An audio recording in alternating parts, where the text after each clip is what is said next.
सभी छात्रों को राधे राधे। आप सब लोग स्वस्थ होंगे, मस्त होंगे। आज प्रस्तुत है रस का तीसरा भाग, जिसके अंतर्गत आप पढ़ने वाले हैं वीर रस और रौद्र रस। निरंतर अध्ययन करने के लिए हमारे चैनल पर बने रहिए। आपको क्रमबद्ध तरीके से वीडियो मिलते रहेंगे और आप अध्ययन जारी रखिए। हमने पहले ही बताया है, नियमित रूप से वीडियो देखें, याद करें और अपना लेख सुधारने का प्रयास करें। अच्छे नंबर पाने के लिए आपको अच्छा लेख करना होगा। आइए आज हम पढ़ते हैं वीर रस।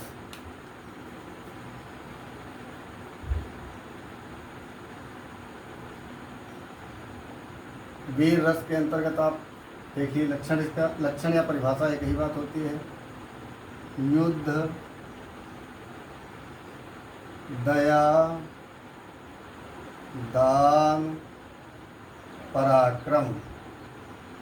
युद्ध, दया, दान, पराक्रम आदि के लिए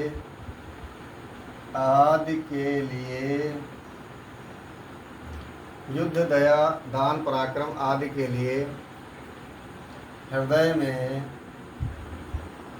में उत्साह नामक स्थायी भाव, उत्साह नामक स्थायी भाव, विभाव, अनुभाव एवं संचारी भावों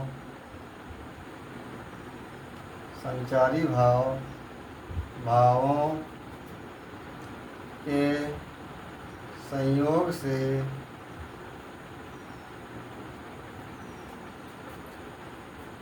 पुष्ट होकर जब आस्वादन के योग्य हो जाता है, या लिख सकते हैं जब पुष्ट होता है, तब वहाँ पर जब आस्वादन के योग्य हो जाता है, वहाँ पर वीर रस होता है। वीर रस की निष्पत्ति होती है।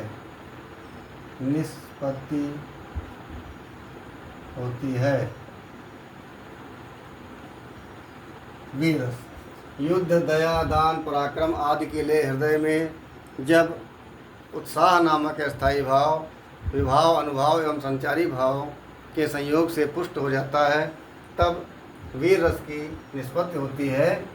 और वीर रस के उदाहरण की बात करेंगे जब, उदाहरण कई सारे उदाहरण हैं। रण बीच चौकड़ी भर भर कर चेतक बन गया निराला था, राणा प्रताप के घोड़े से पड़ गया हवा का पाला था। एक ये है। अब पहले तो उदाहरण लिखते हैं, उदाहरण से पहले इसकी कैटेगरीज लिख देते हैं। कैटेगरी आप देख लो यहाँ पर, प्रकार, या फिर कह सकते हैं भेद। वीर रस के भेद, ठीक है। यहाँ पर लिख लीजिए आप वीर रस के भेद। वीर रस के भेद कौन कौन से हैं? नंबर 4 भेद होते हैं इसके। नंबर 1 युद्धवीर। नंबर 2 दानवीर। युद्धवीर, दानवीर, दयावीर और चौथे नंबर पर जो आपका होता है वो होता है धर्मवीर। ये 4 कैटेगरीज हैं। 4 कैटेगरीज वीर रस की होती हैं। उदाहरण में देखिए, मैं सत्य कहता हूँ सखे, ये वाला उदाहरण लिख लीजिए। मैं सत्य कहता हूँ सखे, सुकुमार मत जानो मुझे, सुकुमार मत जानो मुझे, मैं सत्य कहता हूँ सखे सुकुमार मत जानो मुझे। यमराज से भी युद्ध में, यमराज से भी युद्ध में प्रस्तुत सदा मानो मुझे, प्रस्तुत सदा मानो मुझे। यमराज से भी युद्ध में प्रस्तुत सदा मानो मुझे। हे सारथे, है सारथे, है सारथे, है द्रोण क्या, है सारथे है द्रोण क्या, आगे स्वयं देवेंद्र भी। है सारथे है द्रोण क्या, आवे स्वयं देवेंद्र भी। देवेंद्र मतलब देवराज इंद्र, अभिमन्यु कह रहे हैं। है सारथे है द्रोण क्या, आवे स्वयं देवेंद्र भी। द्रोणाचार्य या इंद्र स्वयं आ जाएं, वे भी न जीतेंगे समर में आज क्या मुझसे कभी। वे भी न जीतेंगे समर में आज क्या मुझसे कभी, आज क्या मुझसे कभी। अभिमन्यु कह रहे हैं। यहाँ पर लिख लीजिए इसका वीर रस का स्थायी भाव, वीर रस का स्थायी भाव, स्थायी भाव उत्साह होता है। वीर रस का स्थायी भाव उत्साह होता है। स्पष्टीकरण की बात कर लें। स्पष्टीकरण, स्पष्टीकरण लिख दीजिए। स्पष्टीकरण में स्थायी भाव क्या है? स्थायी भाव क्या है? स्थायी भाव है उत्साह, आलंबन, आलंबन, आश्रय, आलंबन और आश्रय। आलंबन विभाव में क्या है? आलंबन विभाव में है द्रोण आदि कौरव पक्ष, द्रोणाचार्य हैं, द्रोण आदि कौरव पक्ष, द्रोणाचार्य और कौरव पक्ष है। आश्रय क्या है? आश्रय है अभिमन्यु, अभिमन्यु। आश्रय क्या है? अभिमन्यु। बात करेंगे अनुभाव की। अनुभाव, अनुभाव, अनुभाव क्या है? अभिमन्यु के वचन हैं। अभिमन्यु, अभिमन्यु के वचन अनुभाव हैं। अभिमन्यु के वचन, अभिमन्यु के वचन क्या हैं? ये हैं अनुभाव। और संचारी भाव की बात करेंगे। संचारी भाव, संचारी भाव युद्ध के समय क्या है? एक तो हर्ष है, हर्ष है। दूसरे उत्सुकता है, उत्सुकता है, उत्सुकता है। गर्व है,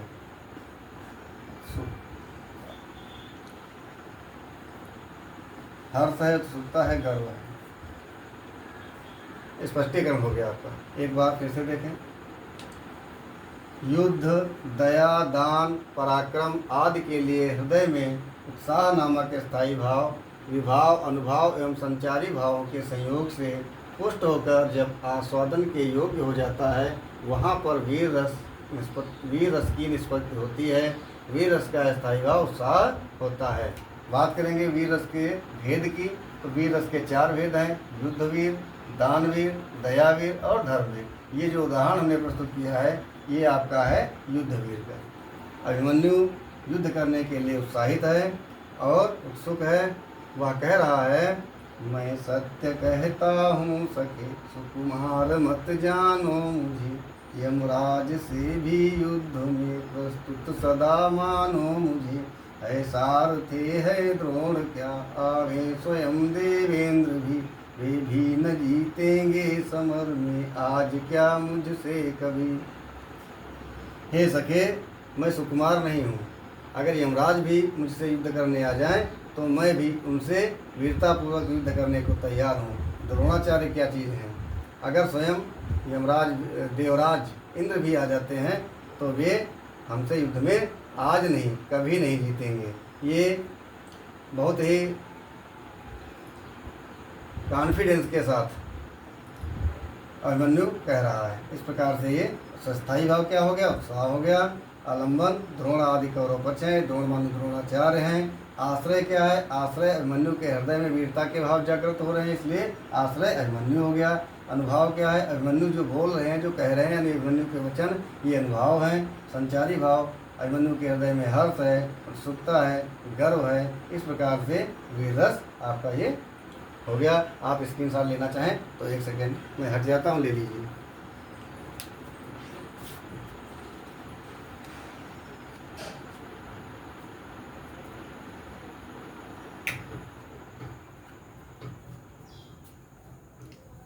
आइए मिटा देते हैं, फिर आगे रौद्र सुनाते हैं।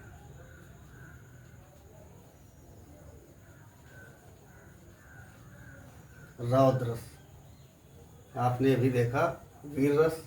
वीर रस के भेद देखे। वीर रस के 4 भेद हैं, युद्धवीर, दानवीर, दयावीर और धर्मवीर। अब आप रौद्र रस देखेंगे। वीर रस के उदाहरण हमने आपको एक उदाहरण लिख करके स्पष्टीकरण दिया, दूसरा उदाहरण हमने आपको पहले ही बता दिया था। और भी कई सारे उदाहरण होते हैं। वीर रस की कविता अगर कोई है तो वह उदाहरण में काम कर जाएगी। अब रौद्र रस, रौद्र माने होता है गुस्सा या क्रोध। रौद्र रस, ठीक है। रौद्र रस का लक्षण या परिभाषा की बात करेंगे। प्रश्न आता है, रस दिया होगा आपका, 2 रस दिए होंगे, उनमें से लिखा होगा, मान लो दे दिया वीर रस अथवा रौद्र रस के लक्षण व उदाहरण लिखिए, यह लक्षण बताते हुए उदाहरण दीजिए। किसी व्यक्ति के द्वारा क्रोध में किए गए अपमान आदि के उत्पन्न भाव की परिपक्वता रौद्रस कहलाती है। किसी व्यक्ति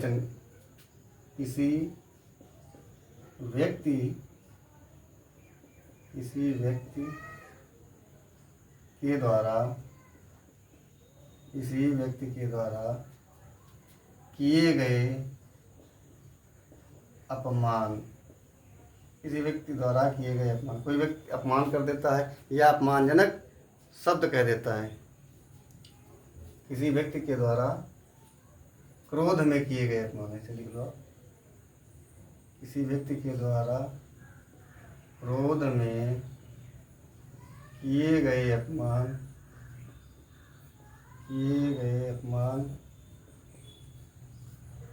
किसी व्यक्ति के द्वारा क्रोध में किए गए अपमान आदि के उत्पन्न भाव की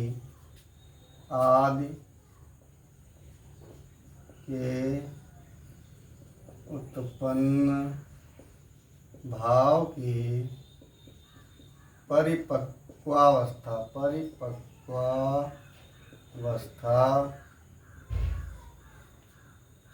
से रौद्र रस की निष्पत्ति होती है। इसका स्थायी भाव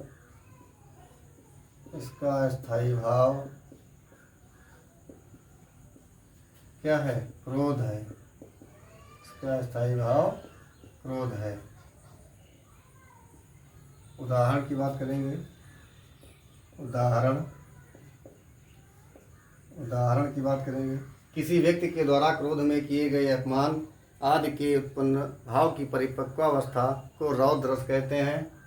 इसका स्थायी भाव क्रोध होता है। उदाहरण में उस काल मारे क्रोध के तन कांपने उनका लगा, मानो हवा के जोर से सोता हुआ सागर जगा। दूसरा उदाहरण है, रे नृप बालक काल बस, बोलत तो ही न संभार, धनु ही सम त्रिपुरारि धनु, विदित सकल संसार। इस प्रकार से दूसरा भी उदाहरण है, पहला वाला लिख लेंगे, स्पष्टीकरण इसका दे देंगे। उस काल मारे क्रोध के, उस काल मारे क्रोध के तन कांपने उनका लगा, उस काल मारे क्रोध के तन कांपने उनका लगा, मानो हवा के वेग से, मानो हवा के जोर से सोता हुआ सागर जगा, सोता हुआ सागर जगा। स्पष्टीकरण, स्पष्टीकरण स्पष्टीकरण में देखिए, सबसे पहले आपको लिखना है स्थायी भाव। तो स्थायी भाव क्या होगा? स्थायी भाव रौद्र रस का स्थायी भाव क्रोध होता है, रौद्र रस का स्थायी भाव क्रोध होता है। आलंबन, आलंबन विभाव। फिर आप लिखेंगे आश्रय विभाव, आश्रय विभाव। आलंबन विभाव में जो है वो कौरव है। आलंबन विभाव में क्या है? कौरव है। कौरव पक्ष कह लीजिए। जब अभिमन्यु का वध हो जाता है, अर्जुन को पता चलता है, तब क्या दृश्य है? तो आश्रय कौन हो गया?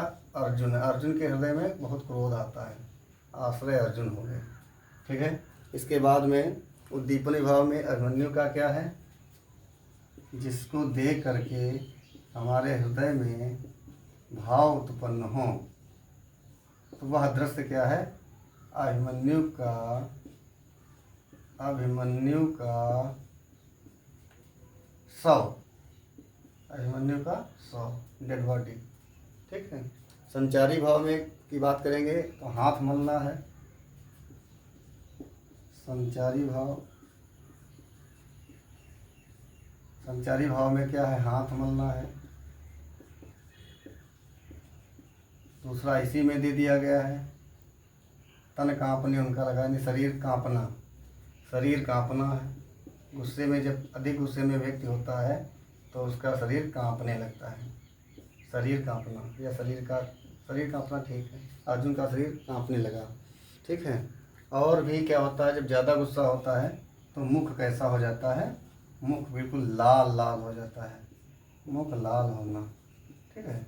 गुस्सा, ये आपका रौद्र रस था। फिर से एक बार पढ़ेंगे, परिभाषा देखेंगे। किसी व्यक्ति के द्वारा क्रोध में किए गए अपमान आदि के उत्पन्न भाव की परिपक्व अवस्था से रौद्र रस की निष्पत्ति होती है। इसका स्थायी भाव क्रोध है। उदाहरण, उस काल मारे क्रोध के तन कांपने उनका लगा, मानो हवा के जोर से सोता हुआ सागर जगा। इसको याद कर लेना। अलंकार में भी पढ़ाएंगे जब आपको, तो हम यहाँ से बताएंगे आपको कौन सा अलंकार है। स्थायी भाव क्रोध, आलंबन विभाव कौरव पक्ष है। आश्रय, जिसके हृदय में गुस्सा आ रहा है वो अर्जुन है, उसे आश्रय विभाव कहते हैं। जिसको देख करके, जिसके लिए गुस्सा आ रहा है, कौरव पक्ष के लिए गुस्सा आ रहा है। उद्दीपन विभाव, जिसको देख करके हृदय में, तो अभिमन्यु का शव है, उसे देख करके गुस्सा आ रहा है, क्रोध आ रहा है अर्जुन को। संचारी भाव क्या है? हाथ मलना, क्योंकि जो बालक है वो मृत हो चुका है। शरीर कांपना, गुस्से में शरीर मुख लाल हो जाना, ये लक्षण हैं संचारी भाव के। तो इस प्रकार से आप स्क्रीनशॉट ले लीजिए। अभी आपको जो है तीसरा वीडियो ये है, चौथे वीडियो में भी आपको रस बताए जाएंगे। और इस प्रकार से लगभग 5 क्लास में हम ये आज रस समाप्त कर देने वाले हैं। निरंतर बने रहिए हमारे वीडियो पर, और हमारा चैनल सब्सक्राइब कर लीजिए, शेयर अवश्य करिए, और अधिक से अधिक शेयर करिए, ताकि और भी जो बालक पढ़ने वाले हैं उनको लाभ मिल सके। जय हिंद, जय भारत।